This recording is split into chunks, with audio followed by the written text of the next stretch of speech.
வெற்றிவேல் முருகனுக்கு அரோகரா. இன்றைய வீடியோ பதிவில் நம்ம நேற்றைய வீடியோ பதிவில் தொடர்ச்சி தான் பார்க்க போகிறோம். அதாவது ஏலக்காய் மாலை வந்து நான் அம்பாளுக்கும் ஐயனுக்கும் சாத்தணும் அப்படின்னு கொண்டு போயிருந்தேன். ஆனால் அங்கே நடந்ததே வேற. ரொம்ப சுவாரஸ்யமாக இருக்கும் போது அது மட்டும் இல்லை, இந்த பங்குனி உத்திரத்தில் இந்த சக்கர விரதம் இருக்கிறது மூலிமா இவ்வளோ பேருக்கு இவ்வளோ அற்புதங்களா, ஒன்றும் அசத்தலாக இருக்க போது. அதனால் மிஸ் பண்ணாமல் வீடியோவை தொடர்ந்து பாருங்கள்.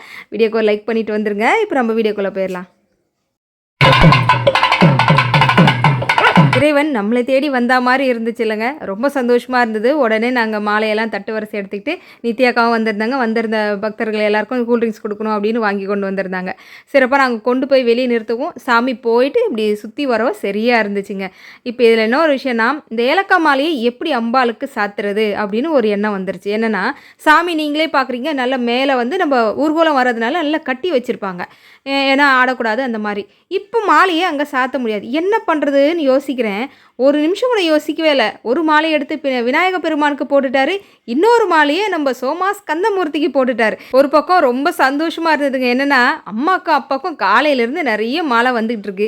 எங்கள் 2 பேருக்கு முதல்ல மாலை போடுங்க, ஏலக்காய் மாலையை நாங்கள் தான் வாங்கி போட்டு போன மாதிரி பிள்ளையாருக்கு நேரில் பார்க்க இன்னும் ரொம்ப அப்படியே அம்சமாக இருந்தது. நம்ம சோமா ஸ்கந்தமூர்த்தியே சொல்லணுமா, நம்ம வேல்மாரல் பூஜையில் எவ்வளோ அம்சமாக இருந்தார்.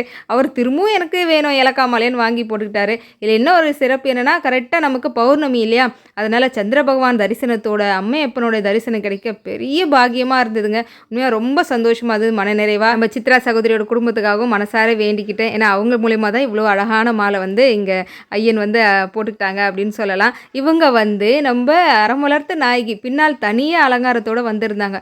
ரொம்ப அழகாக ஜோடிச்சு ரொம்ப அருமையாக வந்திருந்தாங்க. சாமியெல்லாம் அழகாக நம்மளுக்கு வணக்கம் சொல்லிட்டு கிளம்பிட்டாச்சு. இருந்தாலும் நமக்கு கோவிலில் போய் ஐயனை பார்த்தா நல்லா இருக்குமே, நம்ம அறமலர்த்த நாயகியை பார்த்தா நல்லா இருக்குமே அப்படின்னு பக்கத்தில் தான் கோவில். உடனே நாங்கள் கோவிலுக்குள்ளே போகிறோம். கிட்டத்தட்ட 10 நாளாக பிரம்மோற்சவ திருவிழா போல் இந்த ஏரியாவே களை கட்டிருச்சு அப்படின்னு சொல்லலாம். ரொம்ப சிறப்பாக வந்து நடந்திருக்கு. ஒவ்வொரு நாளும் ஒவ்வொரு கலை நிகழ்ச்சிகள் வந்து நடத்தப்பட்டிருக்குங்க. இப்போ நாங்கள் உள்ளே போகும்போது கூட பரதநாட்டியத்துக்காக அழகாக குழந்தைங்கள்லாம் ரெடி ஆகி ரொம்ப சிறப்பாக வந்து பரதநாட்டியம்லாம் ஆடிட்டு இருந்தாங்க. உள்ளே போகும்போதே நமக்கு ஒரு பக்கம் பிள்ளையாரும் முருகப்பெருமானும் வாங்க வாங்க அப்படின்னு சொல்கிற மாதிரி இருந்தது. இதில் இன்னொரு விஷயம் நல்லா கவனிங்களேன். கோவிலுக்கு உள்ளே போகிற என்ட்ரன்ஸ்லேயே பார்த்தீங்கன்னா 2 சின்ன பிள்ளைங்க ஓடி வந்து என் மேலே விழுவாங்க. எங்கேருந்தா வந்தாங்கன்னு தெரில. இங்கே பாருங்கள், ஓடி வந்து என் மேலே விழுவாங்க. அதுக்கப்புறம் அவங்கள தாண்டி தான் நான் உள்ளே போகிறேன். இதுவே எனக்கு வந்து பிள்ளையார் முருகரை வந்து வரவேற்ற மாதிரி இருந்தது. கொடிமரம் ரொம்ப சிறப்பாக வந்து அலங்காரம் நடத்தப்பட்டு இந்த 10 நாள் உற்சவமும் சிறப்பாக நடந்துக்கிட்டு இருக்குன்னு சொன்னாலே அதுதான். இங்கே பாருங்கள், பரதநாட்டியம் ரொம்ப அழகாக ஆடி இருந்தாங்க பிள்ளைங்க, ரொம்ப அழகாக பண்ணாங்க. 10 நாளுமே தொடர்ந்து எங்கெங்கோ இருக்கிறவங்களாம் வந்து இங்கே சிறப்பாக நடனம் ஆடிட்டு போயிருந்ததாக சொல்லியிருந்தாங்க. நந்தி பகவான் சிறப்பாக நால்வரோட தரிசனம், பிள்ளையாரோட தரிசனம், முருகப்பெருமானை பார்க்கலாமா. வேல்மாரல் பூஜைக்கு வந்து ஐயனை தரிசனம் செய்தது இன்னைக்கு தான் வந்து பார்க்கக்கூடிய பாக்கியம் கிடைச்சது. பங்குனி உத்திர திருநாளில் ஐயனையும் நம்ம அம்பாளையும் பார்க்குற ஒரு பெரிய வாய்ப்பு கிடைச்சிது. மனசார எல்லாரும் வேண்டிக்கோங்க. எவ்வளவோ தூரத்துலேருந்து அவ்வளோ மக்கள் வர்றதுக்கு காரணம் அவ்வளோ வேண்டுதலும் அம்பாள் வந்து நிறைவேற்றி வைக்கிறாங்க 2 பேரும் அப்படின்னு சொல்லலாம். நாம வேல்மாரல் பூஜை இங்கே வைக்கும்போது ஒரு சகோதரி வந்து கலந்துக்கிட்டாங்க. அவங்க ஒரு வேண்டுதல் வச்சுருக்காங்க. அவங்களுக்கு தெரிஞ்ச ஒருத்தவங்களுக்கு வந்து நீண்ட நாளாக வரணும் அமையாமல் இருந்திருக்கு. இப்போ அம்பாளிடம் தேங்காய் வைத்து கட்டி கொண்டு போனாங்க பாருங்கள். அதுக்கப்புறம் சிறப்பான முறையில் நல்ல ஒரு வரன் அமைஞ்சு அவங்களுக்கு கல்யாணமே கை கொண்டுருச்சு அப்படின்னாங்க. ஸோ ரொம்ப சக்தி வாய்ந்த ஒரு திருக்கோவில் சொல்லாங்க. ரொம்ப அழகாக சாமியெல்லாம் தரிசனம் பார்த்து முடிச்சிட்டோம். கையில் வந்து விபூதி குங்குமம் கொடுத்தாங்களா. சரி, அதை நம்ம பாடு பண்ணக்கூடாது. எப்போவுமே கோவிலுக்கு போனால் விபூதி குங்குமம் கொடுக்குறாங்கன்னா அதை வாங்கி சும்மா கொஞ்சம் வச்சுட்டு அங்கே கோவிலை தட்டிட்டு வந்துடுறது, இந்த மாதிரி வேலையெல்லாம் வச்சுக்காதீங்க. நம்ம வீட்டில் இருக்கக்கூடிய குங்குமம் விபூதிக்கு இருக்கக்கூடிய சிறப்பை விட கோவிலில் கொடுக்கக்கூடியது ரொம்ப அதிசக்தி வாய்ந்தது. எப்போவுமே நம்ம கையில் ஒரு ஹேண்ட்பேக் ஒன்று கையில் கொண்டு போகிறோன்னு வைங்களேன், ஒரு குட்டி டப்பாவோ பேப்பரோ கண்டிப்பாக போட்டு கொண்டு போயிடுங்க. இல்லைனா கோவில்லையே கண்டிப்பாக பேப்பர் கட் பண்ணி ஒரு கவரில் போட்டு வச்சுருப்பாங்க. அதை எடுத்து ஞாபகமாக போட்டு கொண்டு வந்து வீட்டில் இருக்க எல்லாருக்கும் கொடுங்க, தெரிஞ்சவங்களுக்கு கொடுங்க. அது ரொம்ப விசேஷம். அப்படி தான் நான் என்ன பண்ணேன்னா, விபூதி குங்குமம் கையில் வாங்கிட்டு சரின்னு ஒரு பேப்பர் எடுக்கலாம், ஒரு பேப்பர் எடுத்து நம்ம மடித்து வச்சுப்போம் அப்படின்னு சொல்லிட்டு நிறைய பேப்பர், ஒரு கவர் நிறைய இருக்குது, அதுலேருந்து ஒரு பேப்பர் எடுக்கிறேன். எடுத்து பார்த்தா அப்படியே அசந்து போயிட்டாங்க. என்னுடைய வேண்டுதல் எப்போவுமே வந்து ஒரே ஒரு விஷயத்துக்காக தான் இருக்கும். பெண்கள் எல்லாரும் வேண்டிக்கக்கூடிய ஒரு மிகப்பெரிய ஒரு விஷயம் என்ன அப்படின்னா, நாங்கள் 2 பேரும், அதாவது கணவன் மனைவி 2 பேரும் எப்பவும் ஒத்துமையாக இருக்கணும், எல்லா இடங்களுக்கும் போகணும் வரணும் அப்படின்ற மாதிரி ஒரு வேண்டுதல் இருக்கும். அதே போல் இந்த பங்குனி உத்திரத்தை முன்னிட்டு நிறைய சகோதரிகள் வந்து விரதம் இருந்து உங்களை வழிபாடு செய்திருக்காங்க. எல்லாருக்குமான ஒரு ஆசீர்வாதம் கொடுக்கணும் அப்படின்னு சொல்லி நம்ம அறமலர்த்த நாயகி அம்பால வேண்டிட்டு தான் வந்து இந்த பேப்பர் எடுக்கிறேன். எடுத்தது அந்த பேப்பர் பார்த்ததும் கண்ணே கலங்கிருச்சுங்க. என்னன்னா, அந்த பேப்பரில் யார் இருக்காங்க தெரியுமா? குரு அவருடைய மனைவி இருக்காங்க. அவங்க 2 பேரும் என்ன பண்ணுறாங்க, நல்லா இருங்க அப்படின்னு ஒரு ஆசீர்வாதம் கொடுக்குறாங்க பாருங்க. அதாவது குருவே வந்து சொல்லிட்டாரு, கணவன் மனைவியா 2 பேரும் வந்து ஆசீர்வாதம் கொடுக்குறாங்க. அதாவது நீ நினைத்தது நடக்கும், உன் எண்ணம் போல எல்லாமே கிடைக்கும்ன்ற மாதிரி ஆசீர்வாதம் பண்ற மாதிரி அவ்வளோ பேப்பர். அந்த கவர்ல இருந்து ஒரு பேப்பர் எடுக்கிறேன். இந்த போட்டோ வந்ததுமே இது போதாதா நமக்கு, இந்த விரதம் இருந்து நம்ம சாமியை வந்து வழிபாடு செய்யறதுக்கு இது போதுமே நமக்கு அப்படின்ற மாதிரி இருந்தது. இவங்களுடைய ஆசீர்வாதம் இந்த பதிவு பார்க்குறவங்க எல்லாருக்குமே நிச்சயமா உண்டு. கண்டிப்பாக வீட்டில் நம்ம கணவன் மனைவி இந்த 2 பேர் ஒரு ஒற்றுமை இருந்துருச்சுன்னா போதுங்க. வீட்டில் என்ன இருந்தாலும் இல்லைனாலும் சந்தோஷம் நிம்மதியோடு நம்ம கொடுக்க நடத்திடலாம். அந்த ஒற்றுமையை கொடுக்கக்கூடிய ஒரு தெய்வமாக பார்வதி பரமேஸ்வரன் நம்ம வழிபாடு செய்யும்போது நிச்சயமாக நம்ம வீட்டில் குடும்பத்தில் வந்து மகிழ்ச்சி பொங்கும், நிம்மதி இருக்கும். அபிராமி அந்தாதி கண்டிப்பாக படிங்க. அதில் கணவன் மனைவி ஒற்றுமைக்காக சொல்லக்கூடிய வருந்தவாக என் மனத்தாமரையில் வந்து புகுந்தால் பழையிருப்பிடமாக இனி எனக்கு பொருந்தாததொரு பொருள் இல்லை, விண்மேவு புலவருக்கு விருந்தாக மருந்தான நல்கும் எல்லியலே அப்படின்னு சொல்லக்கூடிய இந்த பாடல் ரொம்ப ரொம்ப சக்தி வாய்ந்த பாடல். நம்ம திருப்புகழை எப்படி கனைத்ததற்கும் நீ பொங்கு கார்கடல் ஒன்றினாலே அப்படின்னு சொல்லக்கூடிய திருப்புகழுக்குல அதுவும் இந்த மந்திரம் தினமும் எல்லா கல்யாணமான பெண்களுமே பாராயணம் பண்ண வேண்டிய ஒரு திருப்புகள்னு சொல்றேன். இது உண்மையாவே நமக்குள்ள இருக்கக்கூடிய ஒரு அரசல் புரசலா இருக்கக்கூடிய சண்டை சச்சரவு இது எல்லாமே சரி பண்ணி நல்ல முறையில் நம்ம குடும்பம் நடத்துறதுக்கு பெரிய உதவியா இருக்கும். ஸோ எல்லாரும் முயற்சி செய்து பாருங்க.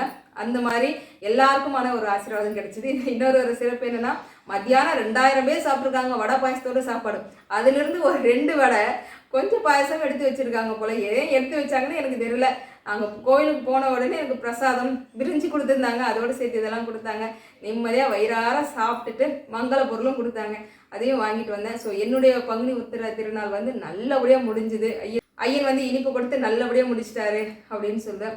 இதே போல் நிறைய சகோதரிகள் நடந்திருக்கு. நம்ம எந்த சகோதரி வந்து முருகர்கிட்ட கேட்டிருக்காங்க, முருகா நீயா எனக்கு யார் மூலியமாக இனிப்பு கொடுத்தாதான் நான் சாப்பிடுவேன், இல்லைன்னா நான் சாப்பிடவே மாட்டேன் அப்படின்னு சண்டை போட்டிருக்காங்க. காலையிலேருந்து 4 மணி ஆயிடுச்சு, யாரும் எந்த இனிப்பும் கொடுத்த மாதிரி இல்லை. கோவிலுக்கு போயிட்டு வரலான்னு போகிறாங்க. அங்கே போயிட்டு சாமியை கும்பிட்டுட்டு கோவில் சுற்றி வராங்க. சுற்றி வரும்போது ஒரு அம்மா வந்து கொழுக்கட்டை கொண்டு வந்து கொடுக்குறாங்க, இனிப்பு கொழுக்கட்டை கொண்டு வந்து கொடுக்குறாங்க. இவங்க சுற்றி வரும்போது என்னன்னு பார்க்குறாங்க, அந்த கொழுக்கட்டையை வாங்கிட்டு நேராக இப்படி நிமிர்ந்து பார்க்குறாங்களாம். அவங்களுக்கு ஆப்போசிட்டில் இருக்கக்கூடிய தெய்வம் முருகப்பெருமானம். இவ்வளோ நேரம் கவலி அடிச்சுதுங்களா? அந்த நிமிந்து பார்த்தாங்க முருகர் இருந்தாரா அப்படின்னு சொன்ன உடனே கவுளி அடிக்குது பாருங்க. இதை கூட ஒரு சகோதரி கேட்டாங்க, அதாவது எங்க கரெக்ட் நேரத்துக்கு கவுளி அடிக்குது, நீங்கள் ஏதாவது செட்டிங் பண்ணி வச்சுருக்கீங்களா அப்படின்னு வள்ளிமலை வேல்மர பூஜையில் ஒரு சகோதரி வந்து கேட்டாங்க. அந்த மாதிரிலாம் நான் எதுவும் பண்ணலாமா, எல்லாம் இறைவன் செயல். நீங்கள் எப்படி நான் பேசுகிறத கேட்டுட்டு இருக்கீங்களோ அதே போல் எங்கும் நிறைந்திருக்கக்கூடிய கடவுளும் நம்ம வீட்டில் இருக்காரு. அவரும் வந்து நம்ம பேசுகிறத கேட்டுட்டு அதுக்கான ஒரு ஆசிரியரையாக கொடுக்குறாரு அப்படின்னு தான் நான் வந்து என்னால் சொல்ல முடியும். அதனால் இந்த செட்டிங் பண்ணுற பழக்கம் இதெல்லாம் நமக்கு கிடையாது. ஸோ ஆத்மார்த்தமாக நம்ம மனமுகந்து இறைவனை நினச்சி நம்ம பேசும்போது நிச்சயமாக அவர் வந்து அதை கேட்பாருன்றதுக்கு இதெல்லாம் சாட்சி. அதே போல் சகோதரி அந்த கொழுக்கட்டை வாங்குற நேரம் அழகாக முருகப்பெருமானுடைய காட்சி, அழகாக இனிப்பாக சாப்பிட்டாச்சு. இன்னும் ஒரு சகோதரி வந்து பஸ்ஸில் போய்கிட்டு இருக்காங்க, அது வரைக்கும் எதுவும் சாப்பிடல, பூஜையெல்லாம் முடிஞ்சிருச்சு. பஸ்ஸில் வந்து பார்த்திங்கன்னா ஒரு பையன் வராங்க. அந்த பையனுடைய பிறந்த நாள் போல். அவனுடைய பிறந்த நாள்ன்றதுனால கையில் நிறைய சாக்லேட் எடுத்துகிட்டு எல்லாருக்கும் கொடுத்துட்டு வரான். இதில் ஒரு விஷயம் என்னென்னா மனசுக்கு ரொம்ப கஷ்டமாக போச்சுங்க. என்னென்னா அந்த பையனுக்கு அப்பா அம்மா கிடையாதான். அதனால் அந்த பையன் சொல்கிறானா, இன்னைக்கு என்னுடைய பிறந்த நாள், எனக்கு அப்பா அம்மா கிடையாது, நீங்கள் எல்லாரும் எனக்கு ஆசீர்வாதம் பண்ணுங்க அப்படின்னு சொல்லி அந்த சாக்லேட் கொடுத்துருக்கான். அந்த ஒரு நிமிஷம் ஒரு மாதிரி மனசே கஷ்டமாக போச்சு. சகோதரியும் வந்து அந்த சாக்லேட் எடுத்துன்னு அந்த பையன் அக்கா எந்தாங்க சாக்லேட்டுன்னு சொல்லி கொடுத்துட்டு சகோதரி வாழ்த்து தெரிவிச்சிருக்காங்க. ஏதோ ஒரு வகையில் நம்ம கைக்கு இனிப்பு வருது. இது போல் நிறைய சகோதரிகள் சொன்னாங்க. ஏதாவது ஒரு வகையில் கண்டிப்பாக நம்மளோட விரதத்தை முருகன் இனிப்பு கொடுத்து முடிச்சு வைப்பார். இன்னொரு சகோதரிக்கு இனிப்பு கொடுக்கலன்னு ரொம்ப வருத்தமாக என்ன நடந்திருக்குன்னு கேளுங்க. ஒரு வாரத்துக்கு முன்பே அவர் மாம்பழம் கொடுத்துட்டாரு. அதாவது எப்போ கோயிலுக்கு போனாலும் ஏதாவது இனிப்பு கொடுப்பாங்களோ அதை கொண்டு வந்து மற்ற வீட்டில் இருக்கவங்க எல்லாருக்கும் கொடுத்துருவாங்க. ஆனால் அதே போல் ஒரு தடவை கோயிலுக்கு போனப்போ மாம்பழம் கொடுத்தாங்க. மாம்பழத்துக்கும் முருகனுக்கும் நிறைய கனெக்ட் உண்டு. அதனால என்ன பண்ணியிருக்காங்க, அவங்க மாம்பழத்தை கொண்டு வந்து ஃப்ரிட்ஜில் வச்சுட்டாங்க. இது நம்ம இந்த ஒரு வாரம் தானே இருக்குது, முடிச்சுட்டு சாப்பிட்டுக்கலான்னு வச்சுட்டாங்க. அதனால் முருகன் வந்து நான் உங்களுக்கு ஒரு வாரத்துக்கு முன்பே கொடுத்துட்டேன், அதனால் பங்குனி உத்திர தண்ணிக்கு நான் தரமாட்டேன் அப்படின்னு சொல்லி விட்டுட்டாரான்னு தெரியல. அது மட்டும் இல்லை, இன்னொரு விஷயம்னு சொன்னாங்க, அவங்க வந்து இரகுலர் பீரியட்ஸ் இருக்கிறதுனால கண்டிப்பாக பங்குனி உத்திர தண்ணிக்கு எனக்கு பீரியட்ஸ் ஆகும் போது பக்கத்தில் இருக்கக்கூடிய திண்டல் முருகப்பெருமானை வந்து பார்க்க முடியாத ஒரு சூழ்நிலையாகவும் ரொம்ப வருத்தப்பட்டாங்களாம். அதெல்லாம் இல்லாமல் ரொம்ப நாள் தள்ளி வந்து அவங்க திண்டல்ல இருக்கக்கூடிய முருகப்பெருமான் ரொம்ப மோசமாக இருக்காரு, அவரை போய் பார்த்துட்டு வந்தேன், இதுதான் அவருடைய முகத்தை நான் பார்த்தேன் இல்லையா, இதுதான் முருகன் கொடுத்த எனக்கு ஒரு பெரிய இனிப்பு அப்படின்னு சொன்னாங்க. இது மற்றும் ஒரு சகோதரி இதே போல் சர்க்கரை விரதம் வந்து இருந்திருக்காங்க. அப்போ அவங்க வீட்டில் பூஜையெல்லாம் முடிச்சதுக்கப்புறம் மாலை நேரத்தில் பார்த்தா ஒரு எலுமிச்சம்பழம் வைத்திருந்தோம் இல்லையா, அதை எடுத்து பார்க்கும்போது 2 கண் போல் இருக்குது, அதாவது ஓல்ஸ் போல் இருக்குங்க, ஒரு புழு வந்திருக்கு அதில். அதில் ஏதோ ஒரு வகையில் நம்மளை பார்க்குறதுக்கு தெய்வம் வருன்ற மாதிரி அந்த புழு வந்திருக்கு, நீங்கள் கவனிச்சிருக்காங்க. சரின்னு அந்த எலுமிச்சம்பழத்தை எடுத்து பார்க்கும்போது 2 கண், மூக்கு, வாய், அப்படியே நடுவில் ஒரு வேல் போல் எவ்வளோ அழகாக ஒரு குழந்தை முகம் தெரியுது பாருங்களேன். ஏதாவது ஒரு வகையில் முருகன் நம்ம காட்சியும் கொடுத்து உன்னோட பூஜையை ஏற்றுக்கிட்டேன் அப்படின்றத ஒரு அழகாக வந்து சொல்லியிருக்காரு அப்படின்னு சொல்லலாம். மற்றும் இன்னும் ஒரு அற்புதம் வந்து நம்ம சகோதரி ஒருத்தவங்க, நம்ம சப்ஸ்கிரைபர், அவங்க பேசுகிறத நீங்கள் கேட்க போகிறீங்க. இவங்க எல்லாருடைய அற்புதமும் சொல்லணுன்றதுக்காக 2வது பதிவாக வந்து கொடுக்க வச்சுட்டாரே என்னன்னு தெரியல. செம்ம அற்புதம், கேளுங்க. அக்கா வணக்கம், எப்படி இருக்கீங்க அக்கா? நான் வந்து கோபிச்செட்டிப்பாளையம் இருக்கேன். நான் வந்து ஃபேமிலி வந்து அம்மா, அப்பா, நான், தங்கச்சி 4 பேரும். எனக்கு மேரேஜ் ஆயிடுச்சு. நான் வந்து வாக்குப்பட்டது அந்தியூர்ல. தங்கச்சி வந்து பார்த்துட்ருக்கோம், கல்யாணத்துக்கு பார்த்துட்ருக்கோம். நாங்கள் உங்களோட எல்லா சேனல் எல்லாம் ஃபாலோ பண்ணுவேன். சாமி கும்பிட்றது எல்லாம் பூஜை முறைகள், புவனேஸ்வரி அம்மன் பூஜை, காமாட்சி அம்மன் பூஜை எல்லாம் பண்ணிகிட்ருக்கோம். அப்புறம் பங்குனி உத்திர விரதம் வந்து கல்யாண விரதம்னு சொல்லி பார்த்தோன்னா, சரி தங்கச்சிக்காக வந்து சரி நம்ம கூட்டாக இருக்கலாம் அப்படின்னு சொல்லிட்டு நான் என் தங்கச்சி, நான், அம்மா 3 பேர்த்தையுமே வந்து நீ சக்கரை விரதம் இருக்கலாம்னு சொன்னீங்கல்ல, அதனால் சரி சக்கரை விரதம் இருக்கலாம் அப்படின்னு. ஆனால் 3 பேருமே வந்து ஒரே வேண்டுதல் வச்சு அப்படி தங்கச்சியோட கல்யாணத்துக்காக வேண்டுதல் வச்சு இருக்கலாம் அப்படின்னு சொல்லிட்டு, நான் தான் வந்து இதை பார்த்துட்டு நான் வந்து சொன்னேன். வீட்டில் அப்படி தங்கச்சியும் சரின்னாங்க, அம்மாவும் சரின்னு சொன்னாங்க. நான் என்ன சொன்னேன், 21 நாள் பிளான் பண்ணியிருந்தோம். அந்த பீரியட்ஸ் டைம் காட்டி 21 டேஸ் வந்து எங்களால் ஃபாலோ பண்ண முடியல. அதனால நான் ஸ்டார்ட் பண்ணல. அதனால சரி 11 டேஸ் வச்சுக்கலாம் அப்படின்னு சொல்லி பிளான் பண்ணி 11 டேஸ் பண்ணணும். அந்த 11 டேஸ்லேயும் நான் என்ன சாமிட்டு சொன்னேன், 11th டே வந்து எனக்கு வந்து நீ அங்கே வந்து நாங்கள் வந்து பச்சைமலைக்கு, கோபியில் இருக்கிற பச்சைமலை முருகனுக்கு வந்து பால் குடம் எடுப்போம். பங்குனி உத்திரத்துக்கு பால் குடம் எடுக்கிறதா தான் இது. என் தங்கச்சி வந்து கோயம்புத்தூரில் பிஹெச்டி டெக்கில் ஒர்க் பண்ணுறா. அவனால் லீவ் போட்டு வர முடியாது. அதனால் நான் அம்மா மட்டும் பால் குடம் எடுத்துக்கலாம் அப்படின்னு பிளான் பண்ணிவிட்டு, பால் அன்னைக்கு பால் குடம் எடுத்துகிட்டு நாங்கள் கோயிலில் வந்து நான் சக்கரை விரதத்தை முடிக்கணும் முருகா அப்படின்னு சொல்லிட்டு, இதுதான் வந்து எங்களோட இதாக இருந்துச்சு. அதனால் 11th நாங்கள் ஸ்டார்ட்டும் பண்ணிட்டோம். விரதம் ஸ்டார்ட் ஆகி போயிட்டு இருந்துச்சு. டெய்லி ஒவ்வொரு ஸ்வீட். நாங்கள் வந்து ஃப்ரூட்டுமே சாப்பிடல. ஸ்வீட்டோட எந்த ஐட்டமுமே நாங்கள் சாப்பிடல. ஃப்ரூட் ஐட்டம், ஆப்பிள், பழம் அந்த மாதிரி எதுவுமே நாங்கள் சாப்பிடல. ஆனால் டெய்லி முருகர் வந்து விளையாடிட்டே இருந்தார். ஒவ்வொரு ஸ்வீட் டெய்லி குலோப் ஜாமுன் ஒரு நாள் வந்துச்சு, தர்பூசணி ஒரு நாள் வந்துச்சு, அப்புறம் பப்பாளி ஒரு நாள் வந்துச்சு, பஞ்சாமிரதம் ஒரு நாள் வந்துச்சு. இப்படி டெய்லி ஒவ்வொரு ஸ்வீட் எங்கள் வீட்டுக்கு வராமல் இருந்ததே இல்லை. அந்த 11 டேஸ் எனக்கு ஸ்வீட்டு டெய்லி வந்துட்டே இருந்துச்சுங்கக்கா.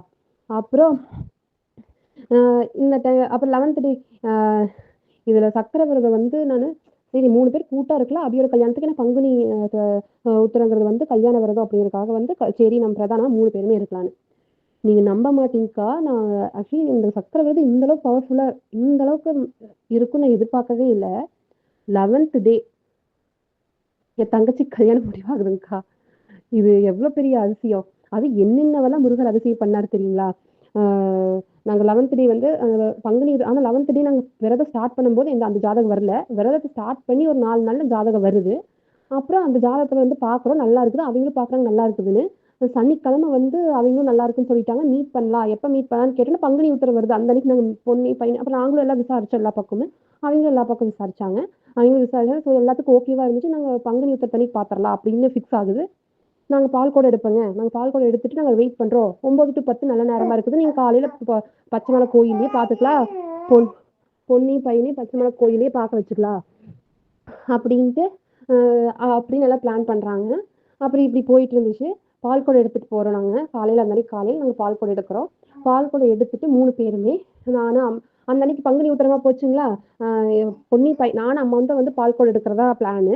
என் தங்கச்சி இந்த பிளான்ல இல்லை. ஆனால் பையனையும் பிள்ளையும் மீட் பண்ணணுங்கிறதுக்கோசரம் என் தங்கச்சி லீவ் போட்டுட்டு வந்தா. அதனால நாங்கள் 3 பேருமே போய் பால் குடம் எடுத்தோம். சக்கரை விரதத்தில் பால் குடம் எடுத்துட்டு அங்கே போய் பாலை ஊற்றிட்டு சாமி சுற்றி கும்பிடுவோம்ல, சுற்றி கும்பிடு வரும்போது கரெக்டாக திருச்செந்தூர் சண்முகர் வள்ளி தெய்வானையோட பச்சை சாத்தியில அப்படி ஊர்வலமாக வராங்க. அதையும் நாங்கள் பார்த்துட்டு வரோம். கரெக்டாக பால் குடம் எடுத்துட்டு உள்ளே போகும்போதே பார்க்குறோம். இப்படி பார்த்துட்டு நாங்கள் சாமி கும்பிட்டே போகிறோம். போய் பால் ஊற்றிட்டு வெளியே வந்துட்டு பாலெல்லாம் ஊற்றிட்டு சாமி கும்பிட்டு நாங்கள் வெளியே வரோம். வெளியே வந்து சுற்றி கும்பிடலாம்னு சொல்லிட்டு போகும்போது கரெக்டாக சாமிக்கு நான் முருகருக்கு சொல்லியிருந்தேன், அங்கே தான் வந்து சக்கரை விரதத்தை முடிக்கணும், நீ ஸ்வீட்டாக எனக்கு ஏதாவது கொடுப்பா அப்படின்னு நான் சொல்லிட்டு இது பண்ணுறேன். சக்கரை பொங்கல் எங்களுக்கு வந்துடும், வெளியே வந்துடும் சக்கரை பொங்கல். அப்புறம் தெனை, அது முடிஞ்சொன்னியுமே ஒரு சின்ன பொண்ணு கையால சர்க்கரை, நாட்டு சர்க்கரையும் எங்களுக்கு வந்துச்சு. செம்மையா இருந்துச்சு. எனக்கு அப்படியே சக்கர விரதத்த முடிச்சுட்டு ஒரே ஆனந்தமா இருந்துச்சு. அதெல்லாம் முடிச்சுட்டு, அதுக்கப்புறம் மறுபடியும் 9 மணிக்காட்டம் எல்லாம் நாங்க சாப்பிடுற அன்னதானம் சாப்பிடுறதெல்லாம் சாப்பிட்டு, அப்புறம் வெயிட் பண்ணா மாப்பிள்ளை வீடெல்லாம் வந்தாங்க. அப்புறம் மேல பச்சைமலை கோயில்ல எல்லாம் பார்த்தோம். பார்த்து எல்லாத்துக்கும் மனசு நிறைவா இருந்துச்சு. பொண்ணு பையனும் பார்த்தாங்க. அப்புறம் தங்கச்சியும் ஓகே சொன்னா. அதுக்கப்புறம் மேரேஜும் அந்த அன்னைக்கே மண்டபம்லாம் ஃபிக்ஸ் பண்ணிட்டு செப்டம்பர் 12, 13 மேரேஜ் ஃபிக்ஸ் ஆயிருச்சுங்க்கா. வெறும் ஒரு 11 நாள்ல இந்த சக்கரை விரதம் எந்த அளவுக்கு ஒரு மாயாஜாலம் போல நல்ல ஒரு வரன் அவங்களுக்கு அமைஞ்சிருக்கு. அதுவும் முருகனுடைய சன்னிதானத்தன்னைக்கு, பங்குனி உத்திரத்தன்னைக்கு அப்படின்னு நினைக்கும்போது ரொம்ப மகிழ்ச்சியா இருக்கு. கண்டிப்பா அவங்க அந்த புது ஜோடி வந்து நல்லபடியா கல்யாணம் ஆகி சீரும் சிறப்போடு 16 செல்வங்களும் பெற்று பெருவாழ்வாழ்னு நம்ம எல்லாரும் சேர்ந்தே வேண்டிப்போம்.